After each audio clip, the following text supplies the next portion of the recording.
在在我身边的呢，她是一位女战神，就是我们全台湾 COVID-19 的第一女战神，对不对？我们欢迎赵主任。谢谢。暂时不敢当啊，因为我们目前收治的是全国最多的重症病人。对。那但是其实不可能，这个病的重症的治疗不可能一个人就可以造成，所以是我们全部的团队，就刚刚大家看到的那个团队，就全部的人。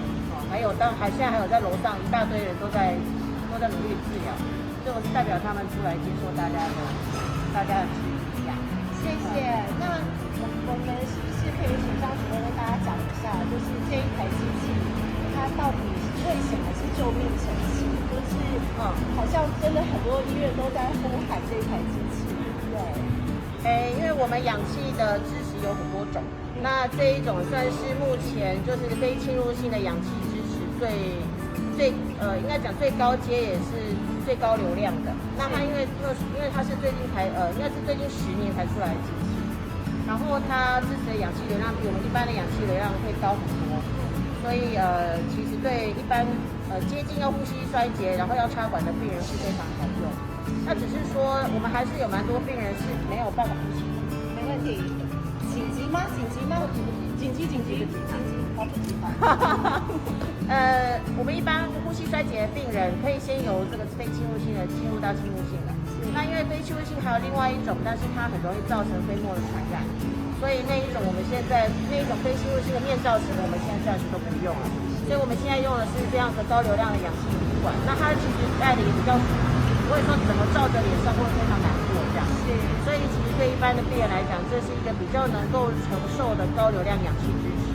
但如果没有办法，最后还是需要插管。那插管对医疗人员来讲是一个，尤其在 COVID-19 其实是一个风险非常大的处置。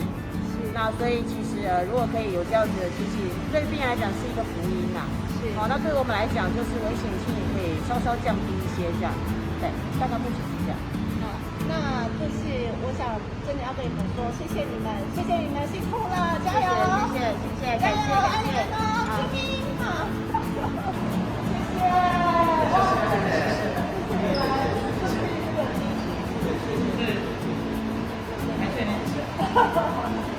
好，做好了，这是及时雨，都是。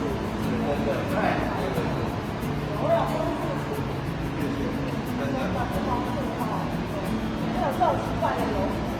这种要跟非常像。因为我就不是你们体系的人，我不知道你们正规的流程是什么，我就没有按照正规走。不会。